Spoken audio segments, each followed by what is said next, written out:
Temos que começar falando do principal destaque de hoje, que é a guerra no Líbano, os intensos bombardeios de Israel contra Beirute, a capital libanesa. O alvo, segundo as forças israelenses, um QG do Hezbollah. A gente tem as imagens que vamos colocar novamente aqui para quem está acompanhando pela live e também pela TV. São intensos bombardeios, o céu da capital Beirute tomado por uma fumaça gigantesca. E olha os gritos que a gente escuta ao fundo.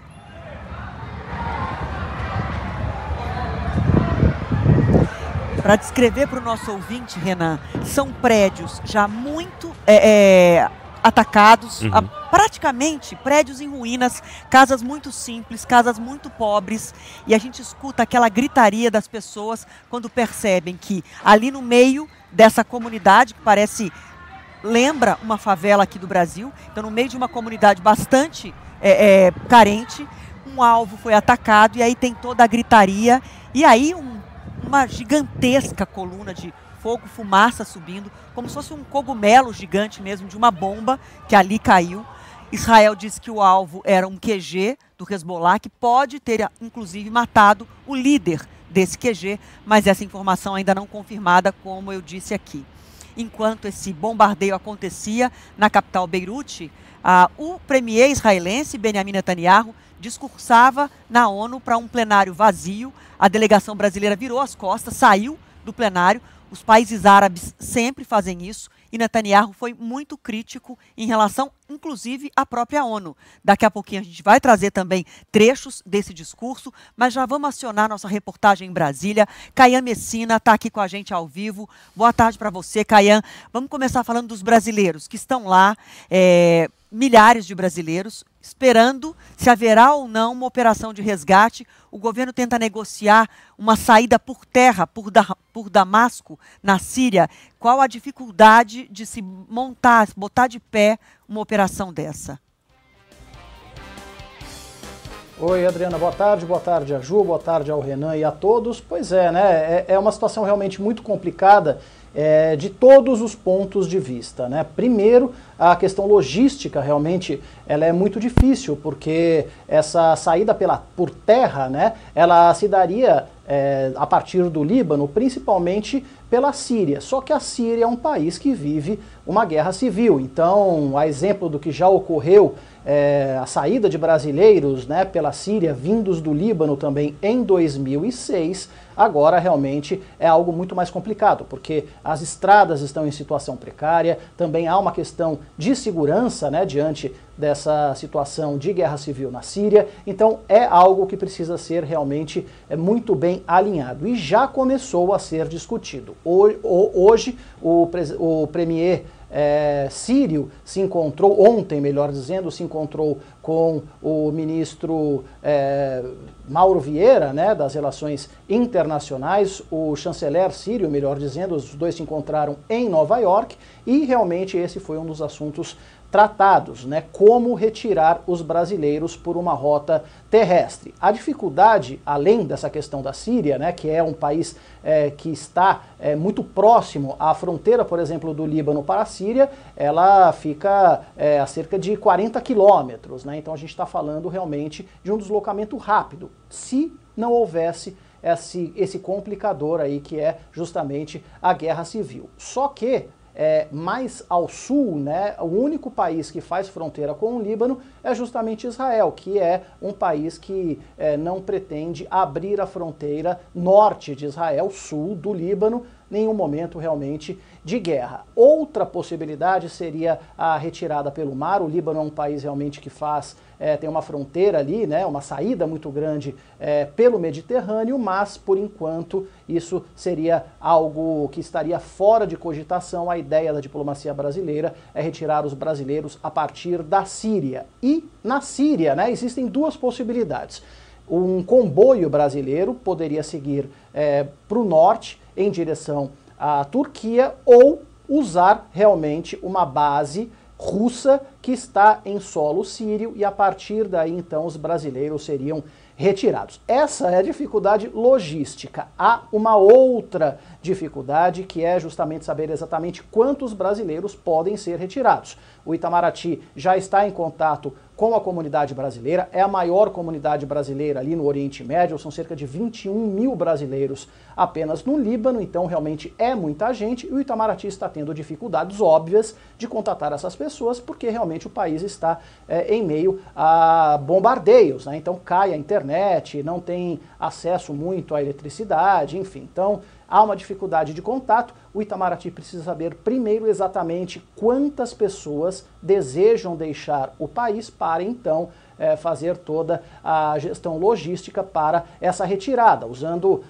as aeronaves da Força Aérea Brasileira, enfim, algo próximo ao modelo que o Brasil já realmente sacramentou durante a retirada dos brasileiros em Israel. O presidente Lula já deu sinal verde para essa operação, só falta fechar então os detalhes logísticos, pessoal.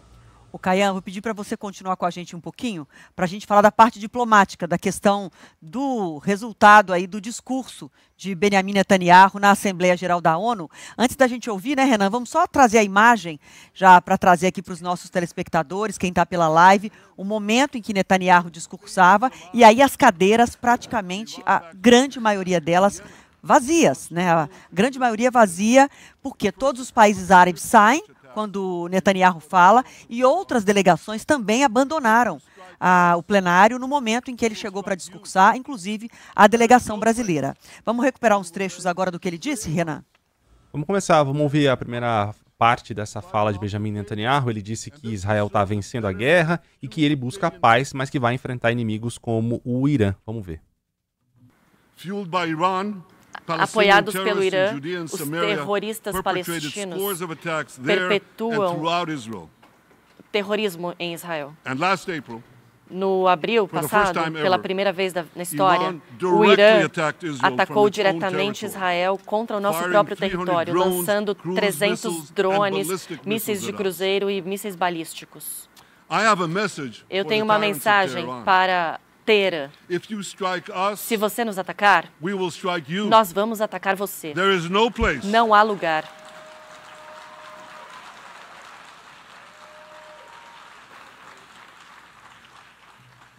Não há lugar no Irã que o exército de Israel não pode atingir. E isso é verdade em todo o Oriente Médio. Desde grandes terras até as menores, os nossos soldados podem atingir e podem defender com grande coragem, com sacrifício. E eu tenho outra mensagem para essa Assembleia Geral e para pessoas que estão fora dessa sala. Nós somos vencedores. Bom, Caian, ele convoca aí o mundo, como a gente ouviu pela tradução simultânea da editora de Inter aqui da Band News TV, Beatriz Ferretti, ele convoca aí o mundo para se voltar contra o Irã e foi muito crítico em relação à ONU também, chamando de Casa da Escuridão, onde atua com uma bile antissemita, palavras de Benjamin Netanyahu, mas eu queria que você trouxesse o lado da diplomacia brasileira. A delegação saiu do plenário enquanto ele falava e é um momento de estremecimento profundo entre Brasil e Israel. Nesse momento o Brasil não tem embaixador, inclusive, em Tel Aviv, então o Brasil está cada vez mais colocando uma posição de rompimento aí com Israel nesse momento, né? Sem dúvida, né? E a retirada da comitiva brasileira, né? A saída da comitiva brasileira do plenário das Nações Unidas deixa isso realmente evidente, né? A diplomacia, né? Ela é exercida por meio de sinais, né? E esses sinais, agora eles estão se tornando cada vez mais claros. Então, no momento em que a delegação de um país, a comitiva de um país se retira durante o discurso de um premier de uma outra nação, isso realmente deixa evidente o descontentamento. O que o Itamaraty tenta evidenciar é que há uma dificuldade entre governos, não entre países. O Brasil continua próximo, o povo brasileiro continua próximo do povo israelense, e vice-versa. Mas, né, a gente sabe que os governos estão realmente numa situação cada vez mais complicada em termos, inclusive, de diálogo. Sempre foi algo corrente, por exemplo, um chanceler brasileiro pegar o telefone ali, conversar com outro chanceler de outro país, às vezes até com o primeiro-ministro, com o presidente, e os presidentes se falarem entre si. Mas, neste momento, não há realmente esse diálogo com o governo de Israel. O próprio ministro Mauro Vieira ele não consegue uma interlocução com o gabinete de Benjamin Netanyahu. Isso já mostra realmente que a situação é cada vez mais complicada. Essa interlocução ela é feita por meio dos diplomatas que estão em Israel. Só que nesse momento, né, Adriana, como você bem deixou claro, não tem o embaixador brasileiro lá. Então, para todos os efeitos, não há o diálogo básico nesse momento entre o governo brasileiro e o governo israelense.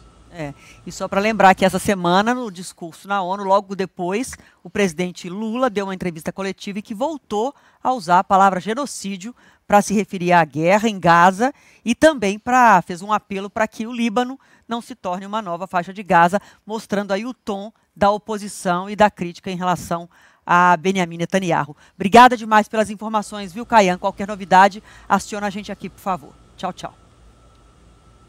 Combinado. Até mais. Valeu, Kayan.